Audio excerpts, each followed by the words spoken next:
My sin was heavy, but chains break at the weight of your glory. I needed shelter, I was an orphan. Now you call me a citizen of heaven. When I was broken, you were my healing. Now your love is the air that I'm breathing. I have a future, my eyes are open. 'Cause when you call my name,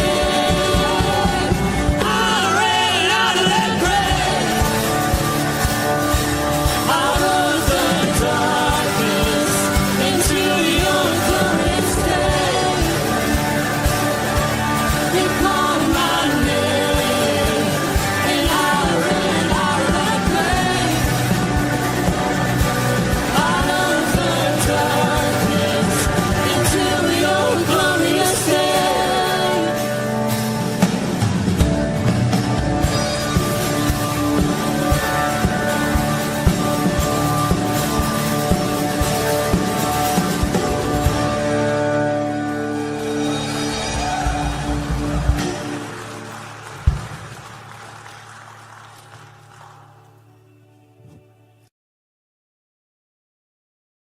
Good morning, everybody.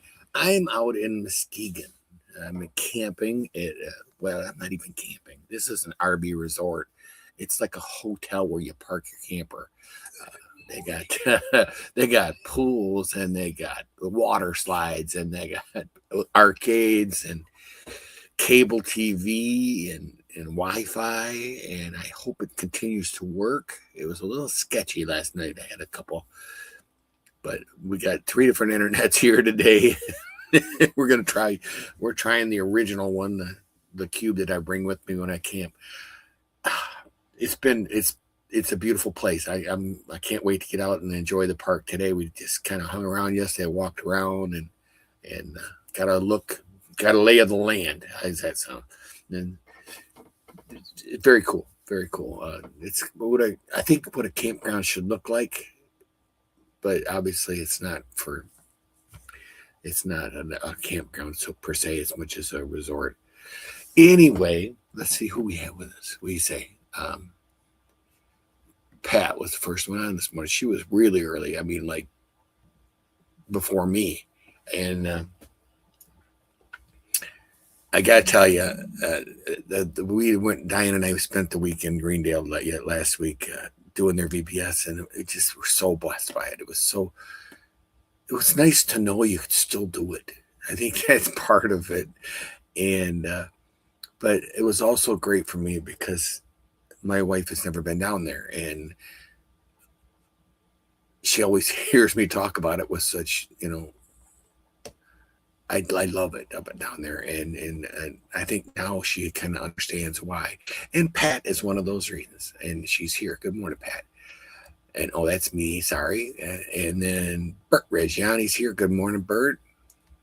Chris Conley's here. Chris, I had thought about you last week because we stopped at Buc-ee's, wall to wall people, elbow to elbow. I may have bought some brisket. I may have just finished eating it yesterday. But my wife loves that place. And I fear that may be a permanent stop whenever we go anywhere. Good morning, Teresa. Glad you're with us. And Ken Gooch is here. Good morning, Ken. Steve Ponowerski's here. Wow, we got a crew today. Look at this. Karen Thompson's here. Guys, the girls are outnumbering us. AJ, thanks for bringing the boys' number back up a little bit. Yeah, we made it safe. It's been actually, it was a nice drive out. Other than Michigan roads. Wow. All right. And one last person, Connie Sandbrink. You guys want a treat. She's doing prayer at 9 o'clock. So just as a quick reminder. All right. I think that's everybody. Today's verses are from Habakkuk. Habakkuk. That's a tough one. Try to spell it. Kind of be how I look at that and I go, wow, double K. Just don't see that much. All right. Let's see if I can pull that up. Oh, that was easy, wasn't it? It was like I knew what I was doing. We know that's not true. So it starts out, and this is continuing from the response to Habakkuk when he asked the question of how God could tell it. Why would he send the Babylonians to why would he send the Babylonians, who are worse than they are, to solve their problem? And God responded to him, but then answered him in this way: shall not all these take up their taunt against him with scoffing and riddles for him, and say, woe to him who heaps up what is not his own? For how long? And loads himself with pledges. Woe in this context is a warning, but it's also a declaration of a coming judgment, right? Babylon has piled up stolen goods, wealth, land, slaves, treasures from their conquests, right? And then I love how he says, loads himself with pledges. And I'll tell you, this is a set of scripture I read through 3 or 4 times, and I'm like, what? And so then this is one of those where you kind of need somebody who knows what they're doing to tell you what's going on. But loads himself with pledges is an image of a lender that who, if he loans you $1,000, takes $10,000 in collateral, right? They just, or maybe somebody that steals so much stuff they can't carry it, right? Or they're falling out of the store with stuff falling out of their pockets. They're burdened by everything they have taken. Because you have plundered. Oh, I'm sorry. Will you not your debtors suddenly arise, and those awake who make you tremble, and then you will be spoiled for them. So,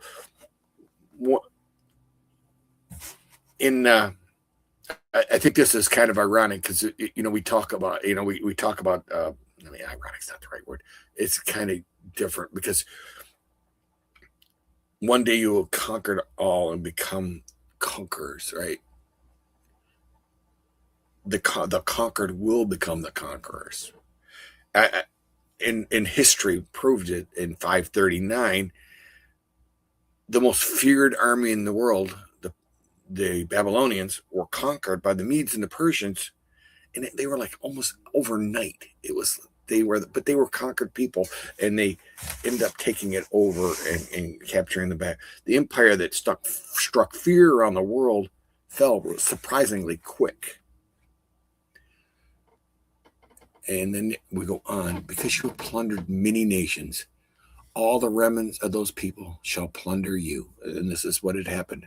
For the blood of man and violence to the earth, to cities and all who dwell in them. Woe to him who gets evil gain for his house, to set his nest high and to be safe from reach of harm. You have devised shame for your house by cutting off many peoples. You have forfeited your life, for the stone will cry out from the wall. Doesn't this remind you of the statement of when Jesus was coming into Jerusalem?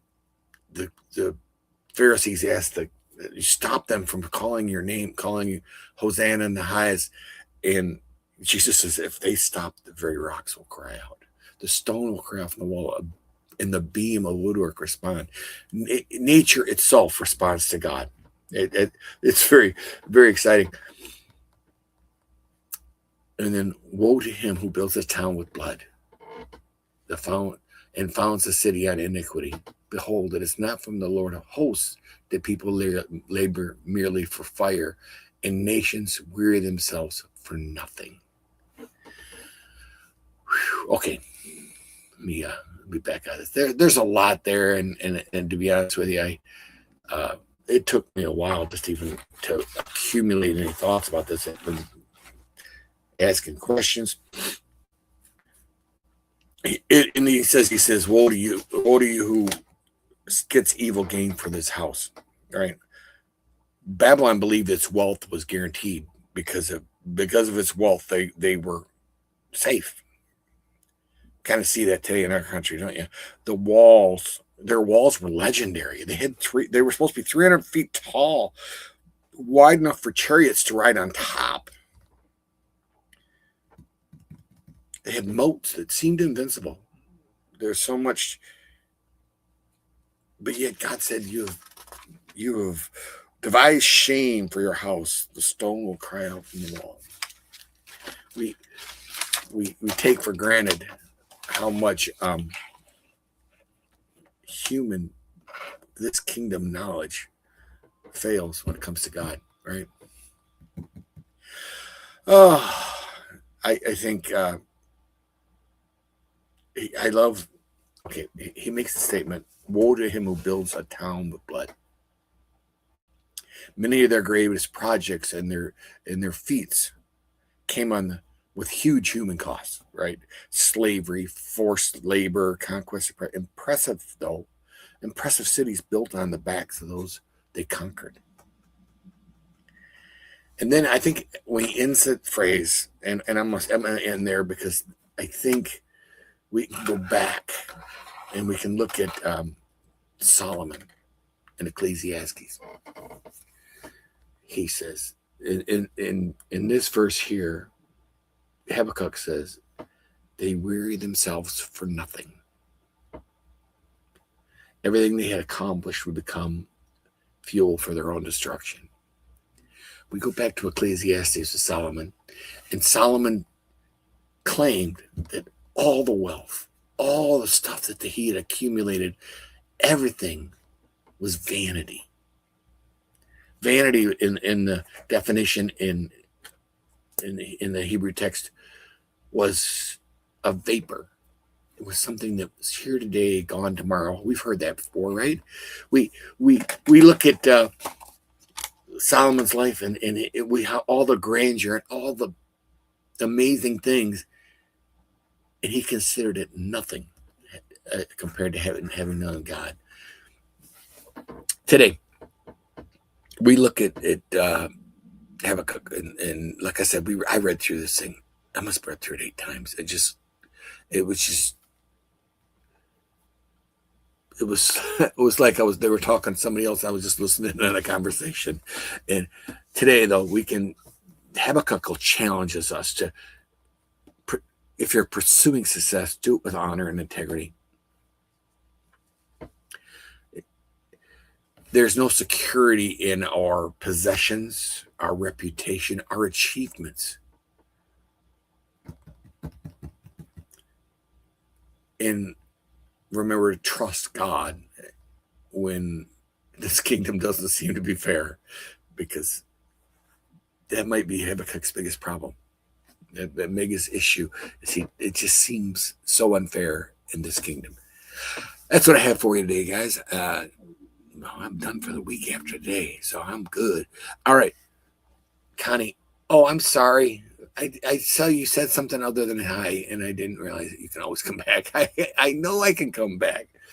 And I think our trip this time made it easier for that to happen. And so I'm blessed. I don't know what else to say. And I got to be honest with you. I love what I see in Aaron right now. I love the fact that he is openly embracing what's going on in that church. And it seems to have made a difference in his life. I love that. All right.